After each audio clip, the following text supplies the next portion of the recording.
El día de hoy nosotros vamos a continuar este recorrido que hacemos a través de la compañía que nos ofrecen los siempre vigentes, siempre actuales, siempre vivos padres de la Iglesia. Y toca hoy el turno a San Ireneo de Lyon.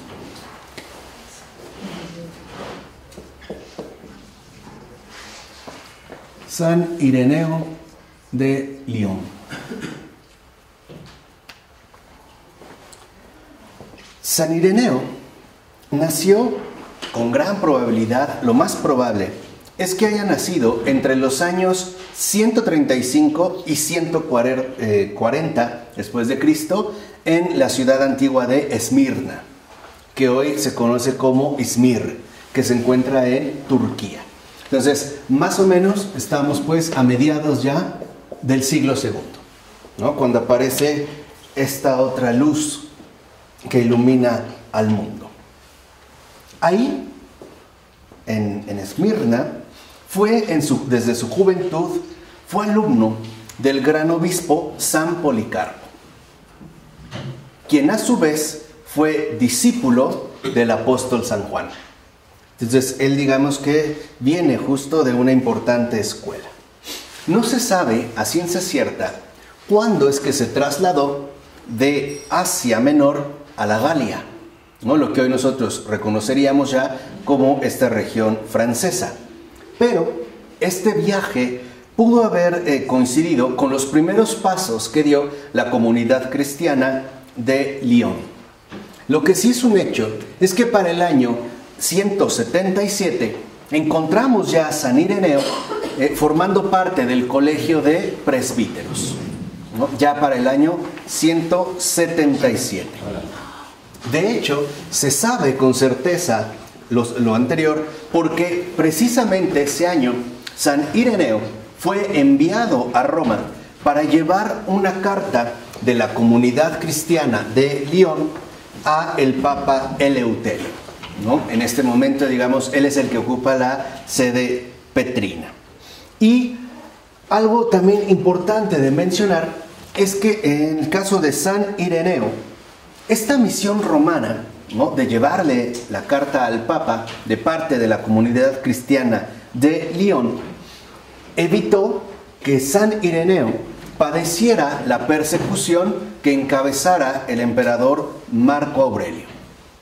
En esta persecución en particular, por lo menos, murieron 48 mártires, entre los cuales se encontraba el mismo obispo de Lyon, Potino, quien de hecho tenía 90 años y murió a causa de los malos tratos que recibió estando en la cárcel, ¿vale? En lo que ocurrió esto, San Ireneo fue enviado a Roma, de tal manera que a su regreso, cuando vuelve a Lyon, después de haber cumplido su misión en Roma, de entregar la carta al Papa Eleuterio, Ireneo es elegido obispo de la ciudad, precisamente porque su antecesor, Potino, San Potino, ha muerto a causa de los maltratos que recibió estando preso. Lo primero que hace San Ireneo es dedicarse de lleno, en cuerpo y alma, al ministerio episcopal, que de hecho concluirá en el año 202-203 aproximadamente, quizá incluso con el martirio.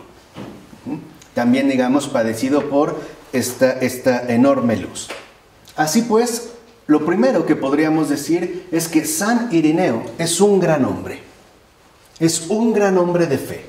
Y además es un gran hombre como pastor.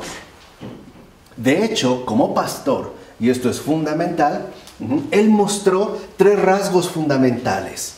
Primero, la prudencia, que se opone de manera radical a la, no solo digamos a la imprudencia, sino a la intransigencia.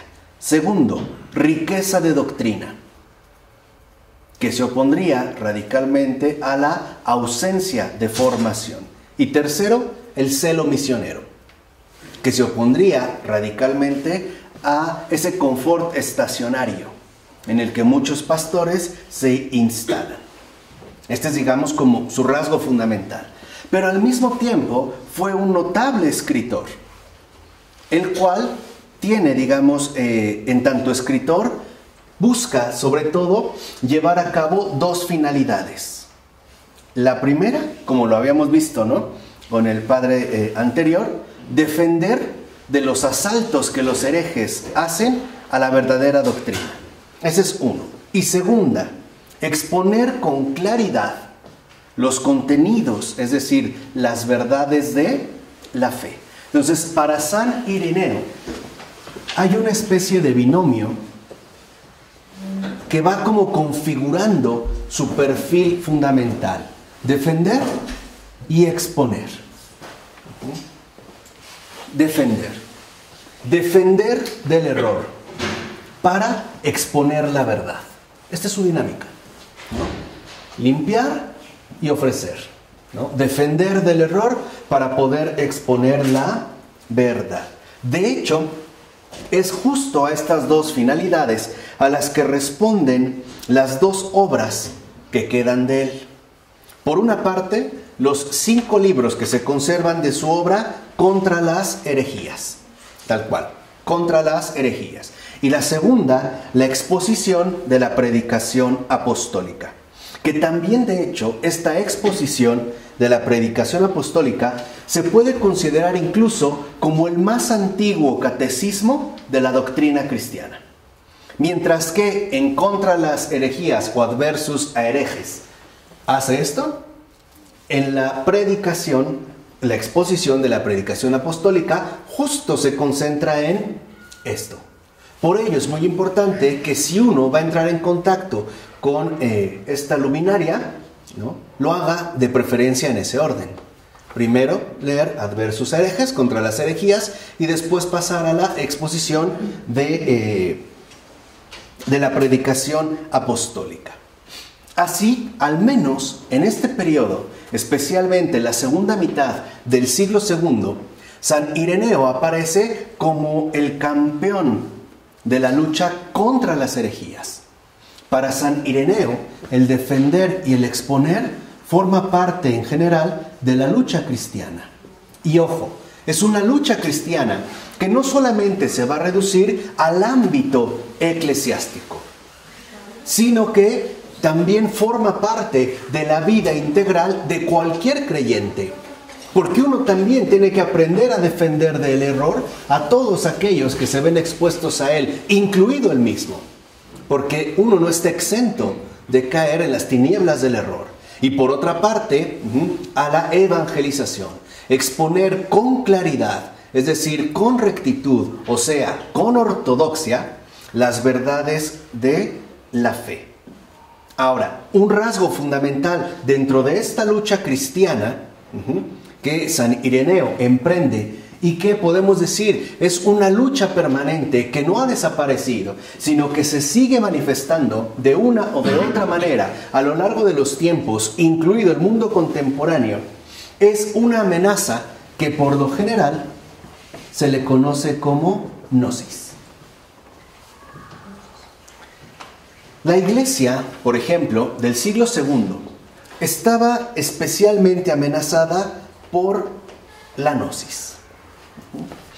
Ahora, estos gnósticos sostenían una doctrina. Y esta doctrina afirmaba, sobre todo, que la fe enseñada por la Iglesia no era más que un simbolismo para los sencillos. Es decir, para aquellos que no pueden comprender cosas más difíciles.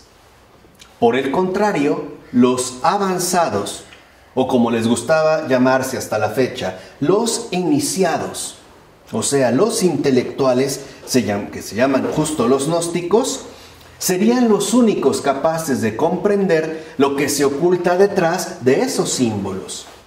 Y por lo tanto, y ese es como, digamos, el propósito fundamental de la gnosis, formar una especie de élite cristiana, la élite de los iniciados, o sea, una élite intelectualista, que es justo lo que busca elaborar la gnosis, una élite intelectualista.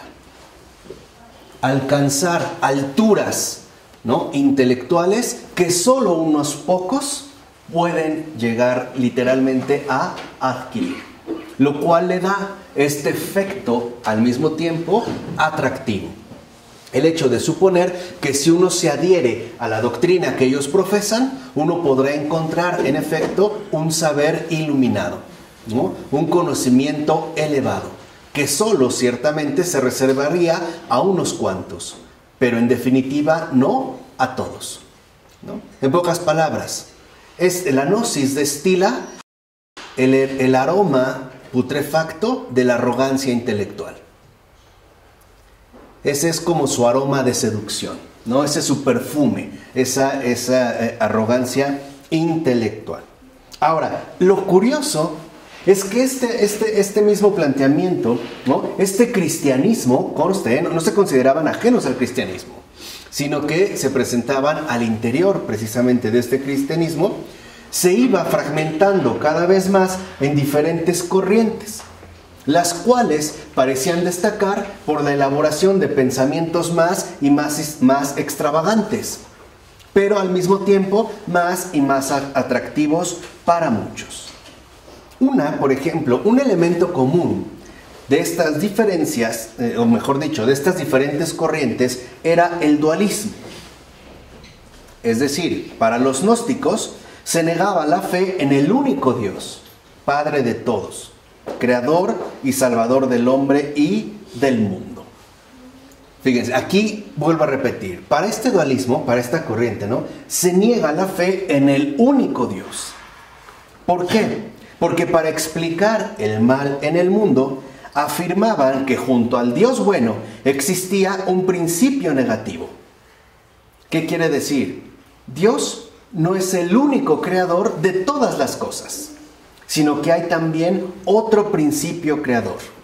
En este caso sería un principio negativo, que en particular ha creado las cosas malas, es decir, las cosas materiales.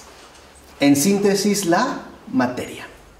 De tal manera que entonces para esta doctrina, Dios es el creador de las cosas buenas invisibles. Aquí se ve, ¿no?, la herencia neoplatónica o pagana que ya habíamos también comentado en la ocasión anterior. Pero junto a este Dios creador existe otro principio creador que sería el principio negativo.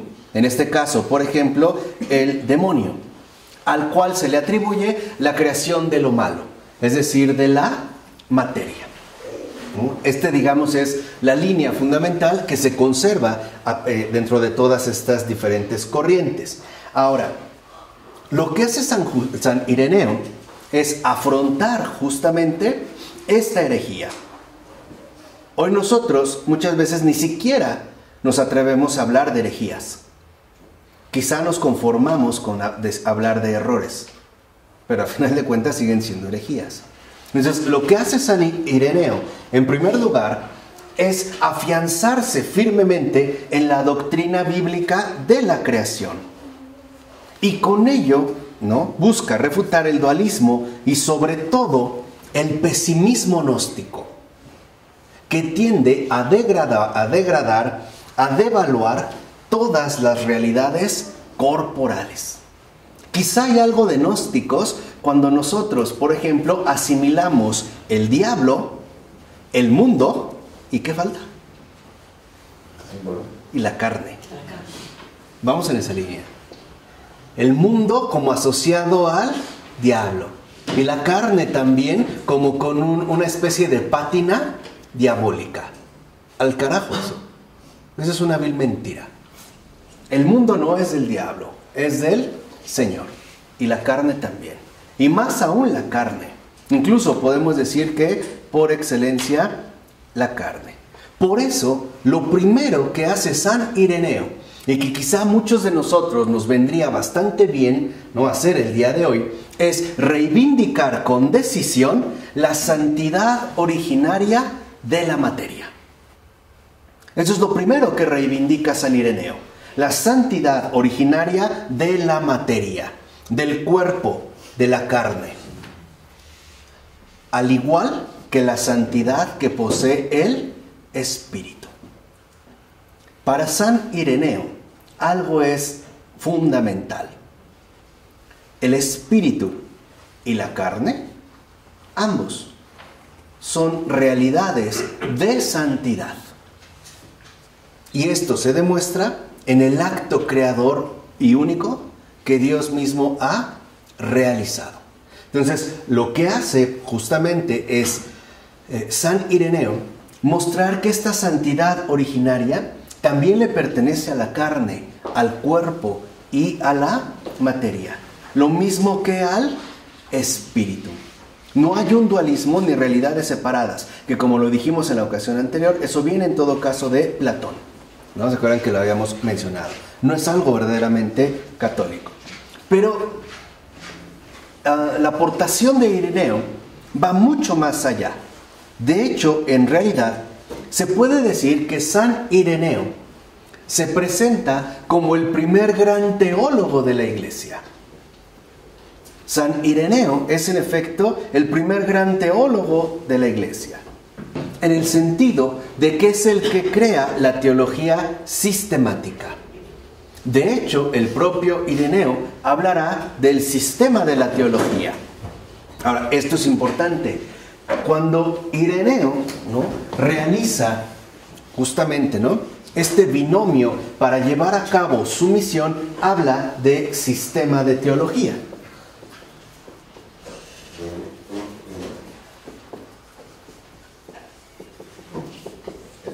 Y por sistema de teología, que es, digamos, como aquello que vence la élite intelectualista defendida por los gnósticos, por sistema de teología, ante todo Ireneo entiende lo siguiente: la coherencia interna de toda la fe. Eso es lo que entiende por sistema de teología.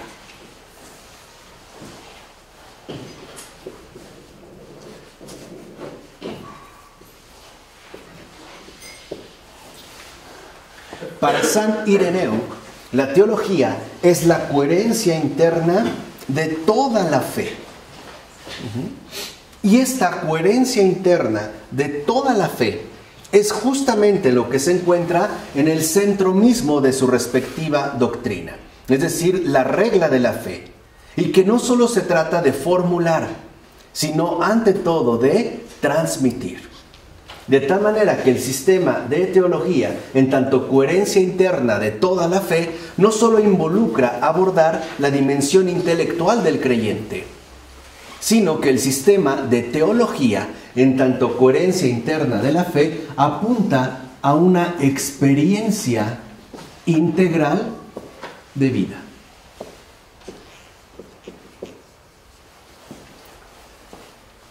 Podemos decir que en este caso es el primer gran teólogo de la Iglesia porque ha mostrado que la teología no es única y exclusivamente un ejercicio intelectual, ¿no?, ciertamente avanzado, sino aquel que ha logrado encarnar la coherencia interna de toda la fe.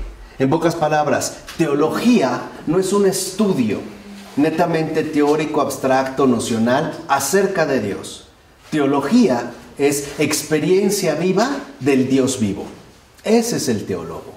De tal manera que entonces, como lo mencionamos al principio, esta lucha cristiana también pone al descubierto la dimensión teológica de la experiencia creyente. Para San Ireneo, algo es fundamental. Todo creyente, de alguna manera, también es teólogo. Porque debe poseer esta coherencia interna de la fe o experiencia viva del Evangelio, ¿no? O como hoy le solemos llamar, un encuentro vivo con Jesús de Nazaret. ¿Vamos?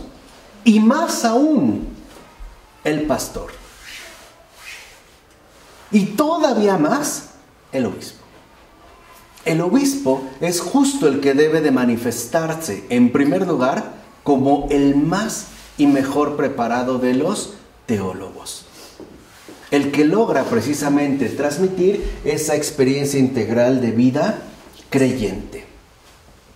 Por eso, para San Ireneo, esta regla de fe, ¿no?, esta coherencia interna de toda la fe, coincide, de hecho, en la práctica, con el credo de los apóstoles. Entonces, para San Ireneo, esta experiencia integral de vida justamente se manifiesta en el credo. Coincide en la práctica con el credo que se ha logrado conformar a partir de los apóstoles. Y además, es justo aquello que nos da la clave para poder entender e interpretar el Evangelio. En pocas palabras, para poder interpretar, asumir el credo a la luz del Evangelio.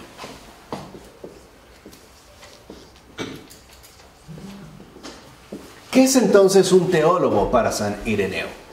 Un evangelio vivo. ¿Un evangelio? Un evangelio viviente. Un evangelio vivo. O si lo quieren ver de esta otra manera, un teólogo para San Ireneo no es más que un discípulo de Cristo. O sea, en pocas palabras, un hijo de Dios. De tal forma que entonces el credo, ¿no?, que nos debe ser leído a la luz del Evangelio, es lo que conforma precisamente el símbolo apostólico. ¿Qué quiere decir?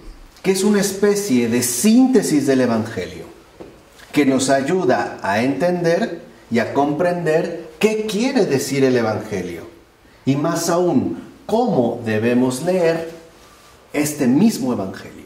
¿En qué año se estableció el credo? En el siglo I, que es el credo de los apóstoles. Recuerden que parte de la tradición afirma que son 12 artículos de fe, al cual se le atribuye uno a cada apóstol. Por eso se consideraba el credo apostólico.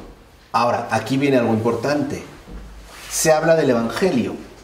¿El Evangelio está escrito como hoy lo conocemos? No. Era tradición oral viva, ¿no? Claro, y aparte de tradición oral viva, cuando se habla de Evangelio, ante todo se está hablando del Verbo encarnado, el Hijo de María y de José. De tal manera que este Evangelio ha sido conocido y aparte, ¿no?, ha sido seguido por los apóstoles.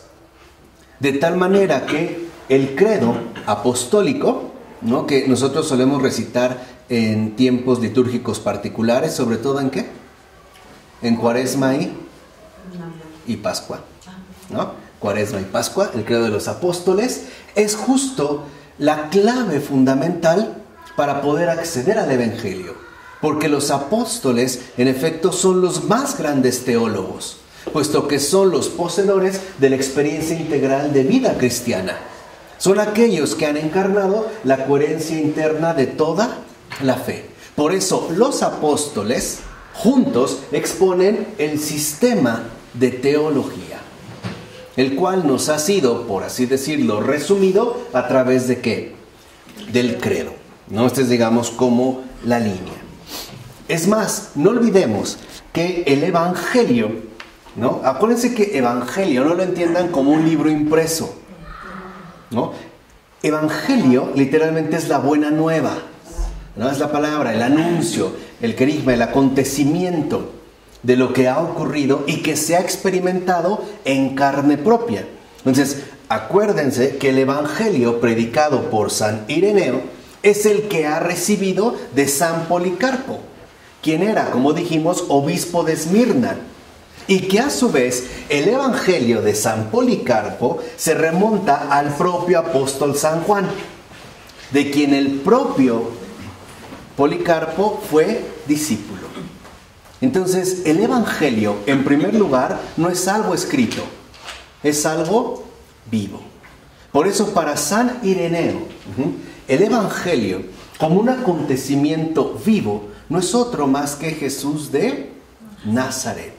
Es más, si ustedes quieren volver a recuperar esa experiencia apostólica de encuentro con el Evangelio, en el sentido más ortodoxo, pueden leer, meditar, estudiar, aprovechar y ojalá pudieran memorizar el Jesús de Nazaret de Joseph Ratzinger en sus 3 volúmenes.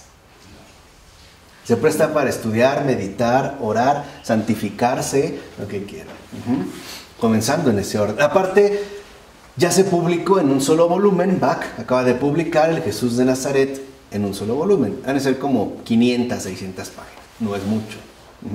Pero realmente es una joya. Si quieren seguir en esta línea, porque recordemos, Joseph Ratzinger también es un verdadero y gran teólogo. Ahora entendemos de qué estamos hablando. No es el que ha escrito mucho, es el que ha vivido con Cristo. Es el que ha convivido, ha vivido bajo el mismo techo que el Señor. Y como dijera von Balthasar, amigo de Ratzinger, es aquel que ha aprendido del Señor de rodillas. Acuérdense, para Balthasar, la teología se hace de rodillas, no en un escritorio con un puro y un café, ¿no? Con pensamientos elevados, ni coñac, ¿no? Sino de rodillas. Ahora, de este modo, fíjense, lo que está mostrando San Ireneo es algo que hoy nuevamente necesitamos destacar. La verdadera enseñanza del Evangelio, el verdadero Evangelio, no es un invento intelectual, es un encuentro de vida, lo cual apela a una fe sencilla y normal. ¿Se dan cuenta? O sea, el Evangelio, en pocas palabras, es una experiencia sencilla. E incluso podemos decir de vida. Es más, es una experiencia ordinaria de vida. Acuérdense, a sus discípulos y a la gente, ¿de qué les hablaba Jesús? De las flores, los ejemplos, ¿no? Los viñedos, semilla de mostaza. Y una vez resucitado, glorioso, ¿qué es lo primero que se le ocurre hacer? Cocinar, ¿no? O sea, literal, ¿no? ¿No? Comer de lo más que normal. Eso es lo que los gnósticos pretenden refutar. Pretenden hacer del cristianismo una especie de secta esotérica, reservada solo para un grupo pequeño de iluminados. Lo que literalmente está haciendo San Ireneo es mantener el Evangelio en su normalidad de manifestación. Y ese es su misterio. El misterio del Evangelio es que se ha hecho de lo más que normal. Es lo que dijo San Juan. El Verbo se hizo carne y acampó entre nosotros. Ese es justamente el gran misterio. De tal manera que entonces, lo primero que sostiene San Ireneo es que el Evangelio se transmite primariamente de persona a persona. Y la primera persona es Jesús. Y este Jesús se lo ha dado, se lo ha transmitido, se lo ha compartido, ¿no? Se los ha impregnado a otras personas, que son los apóstoles, que de hecho son los primeros obispos. Y así, en una cadena fundamental que nosotros hoy en día ya reconocemos como sucesión apostólica, la cual no depende de una lectura, sino ante todo, lo vuelvo a repetir, de un encuentro. De tal forma que entonces, como dice San Ireneo, no hay una doctrina secreta detrás del credo común de la Iglesia.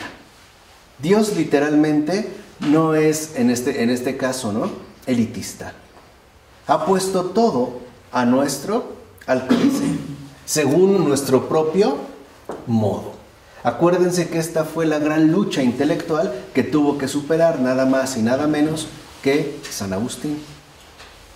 A San Agustín, justo lo que le repugnaba al principio de su conversión es que el Evangelio fuera tan simple,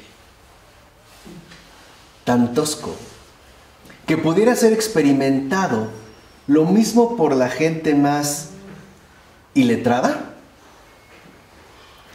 que por la gente más ruda. Eso es justo lo que a él tanto le escandalizaba. Ahí vemos un poco la intoxicación gnóstica que padecía el gran obispo de Hipona. Al final se le quitó, pero le costó, Esa es literalmente, ¿no?, como una de las grandes luchas del buen Agustín. En síntesis, para San Ireneo, no hay un cristianismo superior para intelectuales. No. La fe que es confesada públicamente por la Iglesia y que lo seguimos haciendo, es la fe común a todos. Se trata de una sola ¿qué? Experiencia. Nada de iniciados. Nada de, en este caso,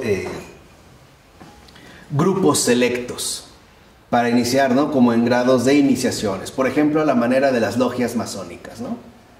Desde los más bajos hasta los 33 grados filosóficos hasta llegar al gran maestro, al cual quizá no todos puedan llegar. No, para San Ireneo, más bien se trata de reconocer que es apostólica. O sea, que procede precisamente de los apóstoles, los cuales la han recibido directamente de Dios. Porque el Evangelio, que es Jesús, asimismo es Dios. Por eso para San Ireneo es tan importante que se logre conservar esta unidad. De ahí que para San Ireneo, ¿no?, la conservación de esta unidad sea fundamental en el hecho, por ejemplo, de la transmisión pública que se hace de la fe, a la cual se le da a sus respectivos sucesores. Y por lo tanto, los cristianos deben observar y recibir lo que mencionan los obispos. De tal manera que en este orden episcopal habría entonces que dirigir, ¿no?, la atención a la primacía que posee la Iglesia de Roma, que ante todo es la preeminente. Sería en este caso la primera. Y dice San Ireneo, esta iglesia primaria, la Iglesia de Roma, a causa de su propia antigüedad, tiene la mayor apostolicidad. Tan es así que dirá San Ireneo, la Iglesia de Roma está sustentada sobre las dos columnas que sostienen todo el colegio apostólico, San Pedro y San Pablo. Ahí están, en Roma, ¿no? De ahí en este caso proceden. Todas las demás iglesias, para mantenerse en fidelidad a la sucesión apostólica, deben mantenerse en armonía con la Iglesia de Roma. De tal manera que el que rompe con Roma, rompe con todo. En primer lugar, romperá con los apóstoles. Al romper con los apóstoles, rompe con el propio Jesús. Y por lo tanto, rompe con el propio Dios. ¿Vamos? ¿En la Iglesia Ortodoxa? En la Iglesia Ortodoxa. Pero no ha roto con Roma. Tuvieron diferencias, sobre todo en cuestiones litúrgicas. Pero no hay una ruptura. También hay una situación histórica que socialmente los distancia y como que los... digamos que los aparta, pero por ejemplo nosotros sí podemos participar en su celebración, incluso comulgar. Se refiere a unas cuestiones más bien litúrgicas, pero ambos reconocen la sucesión apostólica, ¿no?, la cual le van a dar, digamos, en este caso la primacía. Así pues, los gnósticos, dirá San Ireneo, no poseen una verdad superior que la que posee el común de los creyentes. La verdad plena está aquí, ¿no? Es más, vamos a añadirles el credo apostólico. Aquí está todo. Aquí están los grandes secretos. Aquí está toda la revelación. De tal manera que entonces los intelectuales no poseen algo superior, por una simple razón. Lo que estos afirman, ¿no?, los gnósticos, no es de origen apostólico. Simple y sencillamente, ellos mismos se lo han inventado. Como Kant, ¿no?, y otros. No procede de la sucesión apostólica, se lo han inventado. En segundo lugar, y eso es lo que le interesa destacar al gran San Ireneo, la verdad y la salvación no son privilegio y monopolio de unos pocos, sino que todos lo pueden alcanzar a través de los apóstoles, y en particular a través de la guía y la comunión con el obispo de Roma. Entonces, ¿por qué para San Ireneo la gnosis era tan peligrosa? Porque compromete la salvación de los demás, suponiendo que solo quedará reducida a unos cuantos. Por eso es que para San Ireneo es tan importante aclarar en qué consiste la tradición apostólica, que de hecho se puede resumir en 3 puntos. Entonces, la garantía para San Ireneo, ¿no?, de el sistema que realiza es la tradición apostólica.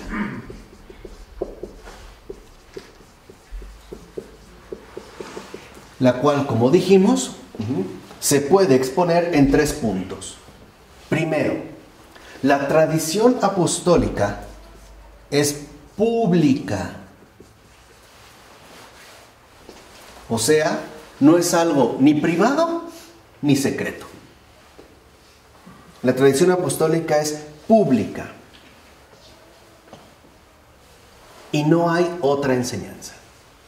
No hay lo que nosotros podemos llamar, ¿no?, doctrinas esotéricas, reservadas, ¿no?, para ese grupúsculo de elegidos. Por lo tanto, dice San Ireneo, a quien quiera conocer la verdadera doctrina, a quien quiera realmente conocer el Evangelio, le basta con conocer la tradición apostólica pública. Es decir, le basta con conocer el credo apostólico. Esta tradición, esta fe, es la que nos ha llegado a través de la sucesión de los obispos. De este modo, sucesión de obispos, principio personal encarnado, y tradición apostólica, el principio doctrinal, coinciden. No van finalmente separados. Segundo, la tradición apostólica no solo es pública, es única. Mientras el gnosticismo ha promovido numerosas sectas, la tradición de la Iglesia es única en sus contenidos fundamentales. Y justo por ser única es que crea unidad a través de los pueblos, a través de las diversas culturas, a través de pueblos diferentes.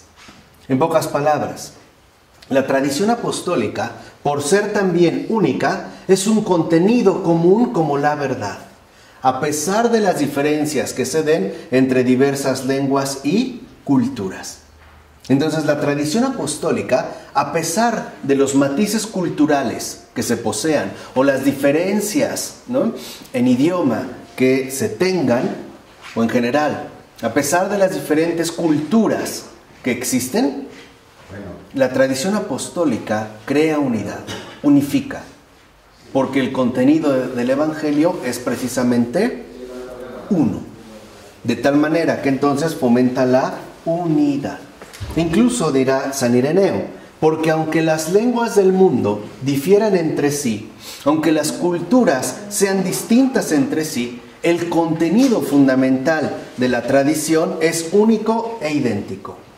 Y dice, por ejemplo, y ni las iglesias establecidas en Alemania, ni las que están en España, ni las que están entre los celtas, ni las de Oriente, es decir, de Egipto y Libia, ni las que están fundadas en el centro del mundo, tienen otra fe u otra tradición.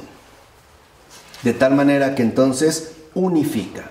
Entonces, ¿qué está destacando ya San Ireneo, ¿no?, en el año 200? La catolicidad de la Iglesia, su universalidad y por lo tanto la fuerza unificadora que posee la verdad. Por eso, como se ha mencionado ya en términos contemporáneos, la verdadera fe cristiana es un proceso de inculturación. Se integra porque logra aportar esta fuerza unificadora que trae la verdad, aun cuando las realidades en las cuales, ¿no?, se inserte sean tan diferentes. Por último, dice San Ireneo, la tradición apostólica es pública, es única y es espiritual.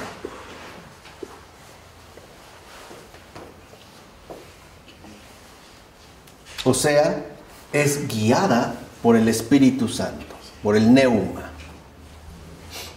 De hecho, considera, y esa es como la estocada final para los gnósticos, considera San Ireneo que no se trata de una transmisión confiada a la capacidad de los hombres más o menos instruidos. O sea, no es una experiencia, una fe que se confíe a los intelectuales, sino que más bien es el mismo Espíritu de Dios el que garantizará la transmisión de esta fe. No es, en todo caso, un invento humano. Y esto es justo la vida de la Iglesia, lo que la mantiene siempre joven, o sea, fecunda con muchos carismas. Por eso, para San Ireneo, la Iglesia y el Espíritu son inseparables. El que rompe con la Iglesia, rompe también con el Espíritu, ¿no? Con el Espíritu de la verdad. Incluso dice San Ireneo, por ejemplo, en contra los herejes. Dice, donde está la Iglesia, allí también está el Espíritu de Dios. Y donde está el Espíritu de Dios, allí está también la Iglesia y toda la gracia. De tal manera que, y esto es fundamental, la tradición, ¿no?, que ha puesto de manifiesto San Ireneo no es el tradicionalismo. ¿Por qué? Porque la tradición es aquello que es vivificado por el propio Espíritu de Dios, el cual la hace renovar de diversos modos y de diversas maneras, para que pueda mantenerse y fortalecerse la vitalidad de la Iglesia. Entonces, aquí vemos un aspecto importante. El tradicionalismo es aquello a lo cual los hombres se aferran y no quieren avanzar. La tradición es algo vivo, que invita sobre todo al seguimiento de lo que el Espíritu va proponiendo. Por eso, para San Ireneo, la tradición apostólica debe ser siempre pública, única y espiritual, es decir, como lo que es. En pocas palabras, una obra de Dios sencilla, definitiva, unificante y definitiva, o en este caso, divina. Es la manera en la cual se garantiza precisamente la obra de la salvación. De tal manera que lo que ha destacado San Ireneo de León es en qué consiste la verdadera transmisión de la fe. Es la continuidad de la obra que Dios ha iniciado. Es esto. Y que no nos la ha dejado allá como podamos, sino únicamente como servidores o como cumplidores de su voluntad, ejecutores, ¿no?, de sus propios mandatos. De tal manera que entonces, para San Ireneo, lo que han hecho los gnósticos o la tentación de la gnosis es querer mostrar un camino diferente de extravío. Sacarnos, en último término, del camino que el Señor mismo ha preparado para la salvación del mundo entero. De ahí pues que en eso consista la lucha cristiana.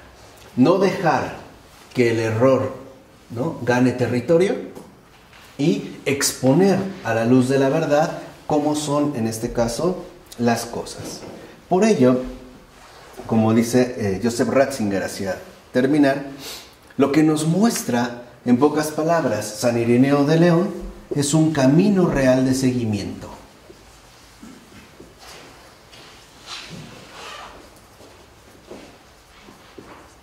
Un camino real de seguimiento para impulsar continuamente la acción misionera de la Iglesia, que se funda en la fuerza de la verdad, que de hecho será la única fuerza capaz de configurar todos y cada uno de los auténticos valores del mundo.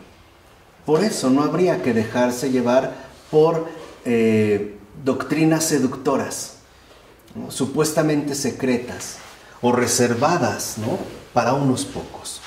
Recuerden que el propio Jesús les dice: yo he hablado abiertamente, ¿Por qué no me han agarrado entonces? No tenía, por así decirlo, ¿no?, su círculo secreto, privado o especial. Él lo ha dicho, y yo les he dicho tal y como lo he escuchado a mi Padre. Hay una revelación de transparencia. De tal manera que entonces pidámosle también a San Ireneo de León que interceda por cada uno de nosotros para que podamos ser verdadera y sencillamente teólogos, tal y como él lo ha vivido. ¿De acuerdo? En nombre del Padre, del Hijo, del Espíritu Santo. Amén.